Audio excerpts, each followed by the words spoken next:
আসসালামু আলাইকুম ওরহমতুল্লাহি ওবরাকাতুহু। প্রিয় দর্শকবৃন্দ, আজকে আপনাদের সম্মুখে আলোচনা করব মুহররম মাসের 10 তারিখে রোজা রাখার ফজিলত নিয়ে। মুহররম মাসের 10 তারিখে রোজা রাখার ফজিলতের ব্যাপারে রাসূলুল্লাহ সাল্লাল্লাহু আলাইহি ওয়াসাল্লাম ইরশাদ করেছেন।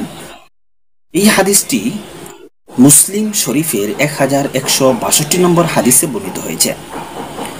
এখানে রাসূল সাল্লাল্লাহু আলাইহি ওয়াসাল্লাম বলেছেন যে সিয়ামু ইয়াউমি আশুরা আহতাসিবু আল্লাহি আইয়ুকাফিরা আস-সানা আল্লাতী ক্বাবলাহু। অর্থাৎ কেউ যদি আশুরার দিন রোজা রাখে তাহলে আল্লাহ তাআলা তার পূর্বের 1 বছরের গুনাহ আল্লাহ তাআলা মাফ করে দিবেন। এটি নবী সাল্লাল্লাহু আলাইহি ওয়াসাল্লাম আল্লাহ তাআলার কাছে আশা করেছেন যে, অর্থাৎ নবী করিম সাল্লাল্লাহু আলাইহি ওয়াসাল্লাম আল্লাহ তাআলার কাছে আশা করেছেন কেউ যদি আশুরার দিন রোজা রাখে, মুহররম মাসের আশুরার দিন রোজা রাখে, অর্থাৎ আশুরার দিন মানে মুহররম মাসের 10 নম্বর তারিখে, মুহররম মাসের 10 নম্বর তারিখে রোজা রাখে, তাহলে আল্লাহ তাআলা তার পূর্বের 1 বছরের গুনাহ আল্লাহ তাআলা মাফ করে দিবেন।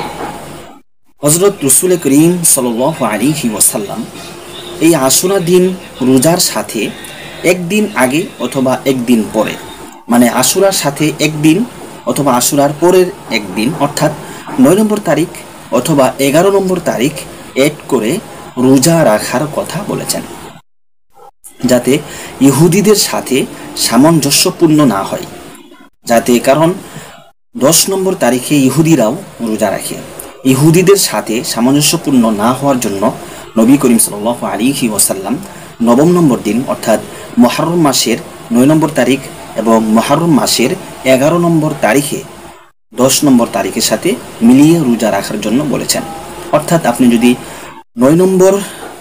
9 তারিখ এবং 10 নম্বর তারিখে রোজা রাখেন তাও ঠিক, এবং যদি 10 নম্বর অথবা 11 নম্বর তারিখ, অর্থাৎ ইহুদিরা রোজা রাখে একদিন শুধু 10 নম্বর তারিখে, আর মুসলমানদের জন্য এখানে ফুকাহায়ে কেরাম বলেন এখানে মুসলমানদের জন্য উচিত হলো 10 নম্বর তারিখের সাথে আরও একটি দিন যোগ করা, আরও একটি দিন যোগ করে রোজা রাখা। আল্লাহ তাআলা আমাদেরকে মুহররম মাসের রোজা রেখে মুহররম মাসের যে 10 নম্বর তারিখে রোজা রাখার যে ফজিলত আছে তা অর্জন করার আল্লাহ তাআলা আমাদের সকলকে তৌফিক দান করুন, আমিন।